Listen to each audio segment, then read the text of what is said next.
किसी भी लड़की के साथ झूठ बोल करके, अपने सेल्फ आइडेंटिटी को छुपा करके, या उससे झूठा वादा करके कि आगे जाकर के मैं तुमसे शादी कर लूंगा, या फिर उसको प्रमोशन का लोभ दे करके, एम्प्लॉयमेंट का लोभ दे करके अगर उसके साथ कोई भी सेक्सुअल इंटरकोर्स करता है,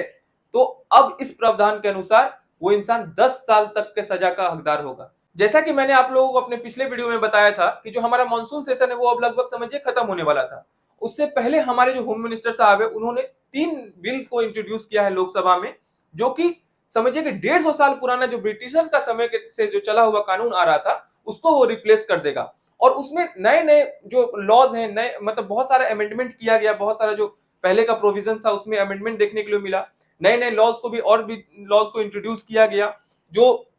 मतलब आज के समय के हिसाब से अब जो जिस चीज का जरूरत है उस चीजों को उसमें इंक्लूड किया, जिसका जरूरत नहीं है उसको एक्सक्लूड किया गया है। तो आज के इस सेशन में हम लोग देखेंगे कि ये जो प्रोविजन है ये क्या कहता है, और जो इंडियन पेनल कोड है जो 1860s के समय का, उसको रिप्लेस करके अब कौन सा बिल लाया गया है, साथ ही इससे रिलेटेड क्या क्या ऑफेंस बनाए गए हैं, और जो न्यू प्रोविजन ऐड किया गया है जो वुमेन के खिलाफ जो इतने ज्यादा क्राइम हो रहा है उसके बारे में भी आज हम लोग सारा कुछ देखेंगे। तो नमस्कार दोस्तों, मैं हूं विवेक कुमार और एग्जाम प्रेप जोन में आपका बहुत बहुत स्वागत करता हूं। जैसा कि मैंने आपको बताया कि कोई भी इंसान अगर झूठा वादा करके इस तरह का काम करता है तो वो अपराधी की श्रेणी में आएगा। अभी अमित शाह जो हमारे होम मिनिस्टर साहब हैं, उन्होंने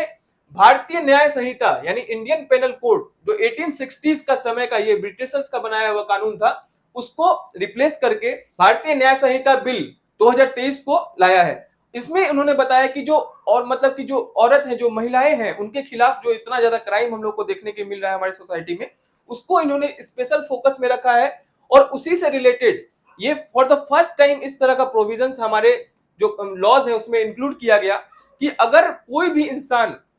फॉल्स प्रॉमिस करता है मैरिज का, एम्प्लॉयमेंट देने का बात करता है और उसको प्रमोशन देने का बात करता है, या अपना फॉल्स आइडेंटिटी, मतलब इसी में आप देखेंगे कि लव जिहाद वाला एंगल को भी जोड़ा गया है, यानी फॉल्स आइडेंटिटी अगर अपना बता करके किसी के साथ शादी कर लेता है और या उसके झूठ बोल करके उसके साथ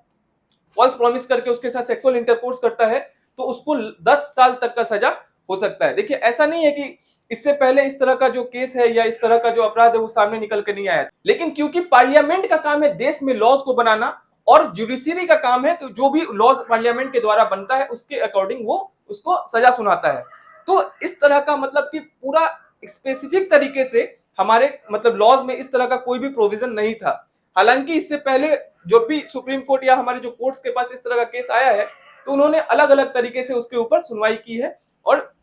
जस्टिस डिलीवर किया है। और ये जो बिल है अभी स्टैंडिंग कमेटी के पास गया हुआ है रिव्यू के लिए, फिर से ये वापस से सबमिट होगा, उसके बाद फिर से ये लोकसभा में इसके ऊपर वोटिंग किया जाएगा, फिर ये राज्यसभा में जाएगा, उसके बाद प्रेसिडेंट के एसेंट मिलने के बाद ये लॉ बन जाएगा, एक्ट बन जाएगा। अगर हम लोग बात करें तो ये जो स्पेशल प्रोविजन इसमें जोड़ा गया है, इसमें डिफाइन किया गया है डिसाइडफुल मीन्स को। मतलब ये जो नया प्रोविजन है इसमें यह बताया जा रहा है कि अगर कोई भी लड़का प्रॉमिस करता है किसी वुमेन के साथ, किसी भी लड़की के साथ कि वो उसके साथ शादी करेगा और उसके बाद लेकिन उसका इंटेंशन ऐसा नहीं होता है, वो उसका फायदा उठाना चाहता है और उसके साथ वो सेक्सुअल इंटरकोर्स कर लेता है, तो इसको रेप के श्रेणी में नहीं रखा गया है। फिर से सुन लीजिएगा ध्यान से, इसको रेप के श्रेणी में नहीं रखा गया है, लेकिन ये अपराध के श्रेणी में इसको जोड़ा गया है और इसके लिए इसको 10 साल तक का सजा देखने के लिए मिल सकता है, प्लस साथ में फाइन भी इनको देखने के लिए मिल सकता है। डिसाइडफुल मीन्स शैल, देखिए क्या लिखा, deceitful means shall include the false promise of employment, promotion, inducement, marrying after suppressing identity. मतलब कि अगर किसी भी तरह का वो डिसाइडफुल मीन्स हो सकता है कि वो झूठा वादा करता है या उसको एम्प्लॉयमेंट देने का बात करता है, प्रमोशन का, इंड्यूसमेंट मतलब लोभ देना, या मैरिंग आफ्टर सप्रेसिंग आइडेंटिटी। मतलब अगर इस ट्रायंगल को आप देखेंगे, इस चीज को अगर समझेंगे तो इसमें लव जिहाद वाला एंगल को भी जोड़ा गया है। इस तरह का पार्लियामेंट में वर्ड यूज नहीं किया जा सकता है, लेकिन सप्रेसिंग मतलब क्योंकि इस तरह का बहुत सारा हम लोग को न्यूज में या हमारे देश में आपको इस तरह का जो इंसिडेंट है देखने के लिए मिला है कि बहुत सारे अलग रिलीजन के लोग और मतलब अपना मतलब रिलीजन को गलत बता करके अपना आइडेंटिटी को छुपा करके दूसरे से शादी कर लेते हैं। इस तरह का भी केस हम लोग को देखने के लिए मिला है। अगर इस तरह का भी केस सामने निकल के आता है तो 10 साल तक का सजा है, लेकिन इसको रेप के कैटेगरी में नहीं रखा गया है। अब इस पे जो सीनियर क्रिमिनल लॉयर है शिल्पी जैन, उनका क्या कहना है? उनका यह कहना है कि देखिए, जब इस तरह का कानून नहीं हुआ करता था, सबसे पहले तो इस कानून का बहुत ज्यादा जरूरत था, इस प्रोविजन का बहुत ज्यादा जरूरत था, क्योंकि जब ये कानून नहीं हुआ करता था, इस कानून के एब्सेंस में जब दोनों पार्टी, जैसे जो विपक्ष, जो एक्यूज्ड पार्टी होते, जो पेटिशनर होता है, दोनों के पक्ष से अलग अलग तरह का बयान निकल के आता था और सारा इंटरप्रिटेशन को लोगों को मतलब इसमें दिक्कत आता था कोर्ट को भी। अब क्योंकि सुप्रीम मतलब कि अब क्योंकि हमारे पार्लियामेंट ने इससे रिलेटेड एक अलग ही प्रोविजन बना दिया और इसको क्लैरिफाई कर दिया है, तो इस पे अब कोई भी डिसीजन लेने में कोर्ट को भी दिक्कत नहीं होगी और अगर कोई भी ऐसा अपराध करता है तो वो इससे पहले सोचेगा। और इसमें जो की पॉइंट समझने वाला ये है कि जो कंसेंट होगा वुमेन का, वो फॉल्स प्रिटेंस के अंदर नहीं होना चाहिए। मतलब उसको झूठ बोल करके, बहला फुसला करके अगर वो वॉलेंटरीली यानी वो तैयार हो जाती है उसके साथ सेक्सुअल इंटरकोर्स करने के लिए, तो उसको उस कंसेंट को कंसेंट नहीं माना जाएगा। सेक्शन 90 जो आज के डेट में अगर हम लोग बात करें, जब ये कानून नहीं बना हुआ था तब कोर्ट क्या करता था कि कंसेंट को किस तरह से देखता था। तो सेक्शन 90 हमारा जो है वो इंडियन पेनल कोड आईपीसी का section 90 of Indian penal code हमारा ये बोलता है कि जो कंसेंट होना चाहिए ना, वो किसी डर के वजह से नहीं होना चाहिए, ना ही किसी डर के वजह से होना चाहिए, ना ही कोई मिसकंसेप्शन या फ्रॉड कर किया हो उसके साथ,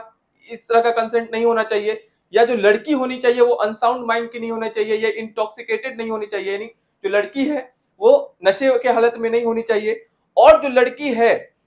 वो 12 ईयर से कम की एज की नहीं होनी चाहिए। अगर ये इन चीजों को अगर ये फुलफिल करता है, तो इससे पहले जब तक ये लॉ नहीं बना हुआ था तो तब भी उसको सजा होता था और उसको रेप के कैटेगरी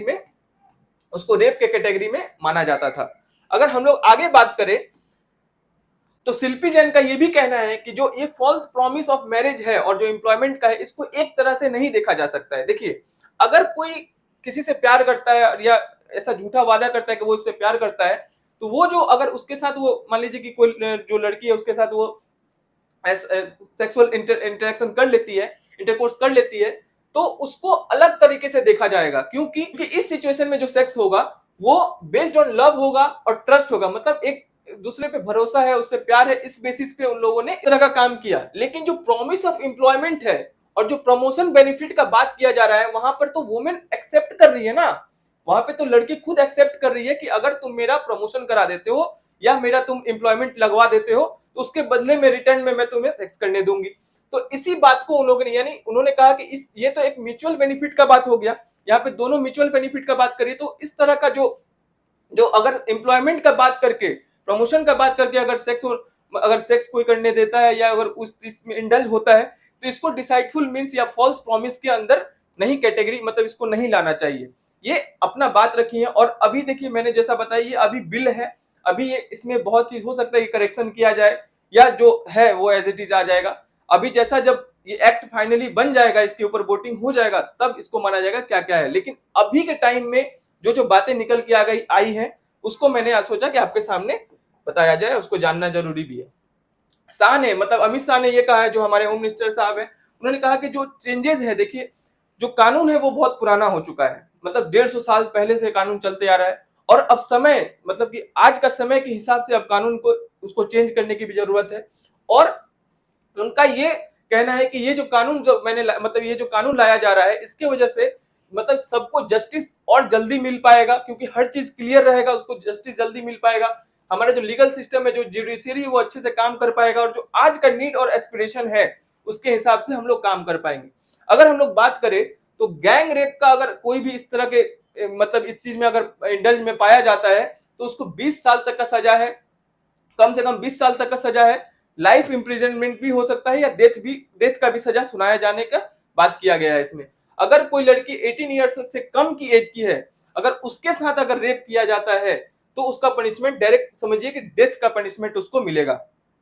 साथ ही साथ अगर किसी भी तरह का रेप को अगर देखा जाए तो कम से कम जो सजा है वो 10 साल का है, मैक्सिमम 20 साल का है, और जब तक वो मर ना जाए तब तक का सजा हो सकता है, या उसको डायरेक्ट कैपिटल पनिशमेंट दिया जा सकता है। वो सिचुएशन के अकॉर्डिंग डिपेंड करेगा कि क्या उसको सजा मिलना चाहिए। रिगरस इम्प्रिजनमेंट का बात किया जा रहा है कि अगर वुमेन के साथ रेप किया जाता है और उसका डेथ हो जाता है या फिर वो वेजिटेटिव स्टेट में चले जाती है, वेजिटेटिव स्टेट मींस क्या हो गया कि उसको किसी तरह का डिसऑर्डर हो जाता है या उसके ब्रेन में बहुत ज्यादा हार्म पहुंचता है, तो उस केस में बहुत खराब, मतलब वही है कि उसमें 20 साल से नीचे का तो सजा होगा ही नहीं, साथ ही साथ इम्प्रिजनमेंट फॉर लाइफ, मतलब पूरे जिंदगी भर के लिए उसको सजा मिल सकता है। इम्प्रिजनमेंट का मतलब जेल में रहने का, या उसको नेचुरल लाइफ, मतलब कि जब तक वो जिएगा तब तक वो जेल में रहेगा या उसको डेथ का भी सजा हो सकता है। और अगर किसी, वही सेम है कि 12 साल से अंदर यानी किसी माइनर गर्ल का अगर रेप होता है, इस तरह का चीज में अगर कोई इंडल्ज पाया जाता है तो उसका भी सेम है 20 साल तक का, और उसको डेथ का सजा डायरेक्ट सुनाया जाएगा और फाइन तो लगेगा ही साथ ही साथ उसमें। अगर कोई भी आदमी अगर रेप करता है तो उसको, जैसा कि मैंने आपको बताया, 10 साल से नीचे का कोई सजा नहीं है। और बहुत सारा ऐसा भी केस हम लोगों ने कभी कभी सुना है न्यूज में, कि इस तरह का भी न्यूज सामने निकल के आया है कि जो आर्म्ड फोर्सेस होते हैं, जो स्टेट मशीनरी जिनको कहा जाएगा, कि जो पुलिस ऑफिसर है, पब्लिक सर्वेंट है, अगर ये इस तरह के चीजों में अगर इंडल्ज पाए जाते हैं तो इनको भी 10 साल या लाइफ इंप्रिजनमेंट का सजा सुनाया जाएगा। और अगर देखिए इसमें और भी चीजें था, मतलब और भी बहुत सारा चीज अभी जो बिल उसमें लाया गया उसमें और भी बहुत सारी चीजों के बारे में बात की गई है। खास करके अब देखिएगा जो सेक्शंस वगैरह होगा ना, वो सब बहुत कुछ चेंज हो जाएगा। जो 302 मर्डर को डिफाइन करता था, पहले 420 चीटिंग को डिफाइन करता था, आज जो 375 आर्टिकल जो रेप को ये डिनोट करता था, अब सेक्शन 63 के अंडर ये आएगा। जो रेप, ऑफेंस ऑफ रेप होगा, वो सेक्शन 63 डील करेगा।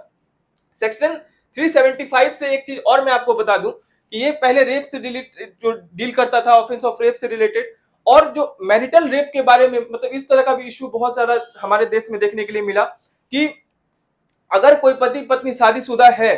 फिर भी अगर वो उसके अनविलिंग, मतलब कि उसके कंसेंट के खिलाफ, उसका विल के खिलाफ अगर वो उसके साथ सेक्स करता है तो उसके लिए भी सजा सुनाए जाने की बात की जा रही थी। लेकिन आर्टिकल 372 क्लास 2 ये बोलता है कि ये डिक्रिमिनलाइज करता है कि अगर कोई शादीशुदा है, जो मतलब कि अगर किसी का शादी हो चुका है किसी के साथ, तो अगर वो उसके साथ उसके अनविलिंग, मतलब उसका कंसेंट के खिलाफ भी अगर उसके साथ सेक्स करता है तो उसको रेप के श्रेणी में नहीं रखा जाएगा। और इसी तरह से सेक्शन जो इस बार का भी जो बिल है, मतलब जो अभी बिल इंट्रोड्यूस किया गया है, इसमें भी जो मैरिटल रेप है, इसको डिक्रिमिनलाइज ही रखा गया है, यानी उसके लिए कोई सजा नहीं बनाया गया है, क्योंकि इससे उनका कहना है कि इससे सोसाइटी अंग भंग हो सकता है, इसीलिए इस पर उन्होंने कोई प्रतिक्रिया नहीं दी है और इस पर डिक्रिमिनलाइज ही रखा गया है। तो आज का वीडियो बस इतना ही था। अगर वीडियो अच्छे से समझ में आया हो तो प्लीज लाइक, सब्सक्राइब और शेयर कर दीजिएगा। और आपका क्या व्यूज है इस बिल के ऊपर, आप अपना व्यूज भी मुझे नीचे कमेंट सेक्शन में बताइएगा। मिलते हैं फिर नेक्स्ट वीडियो में, तब तक के लिए जय हिंद।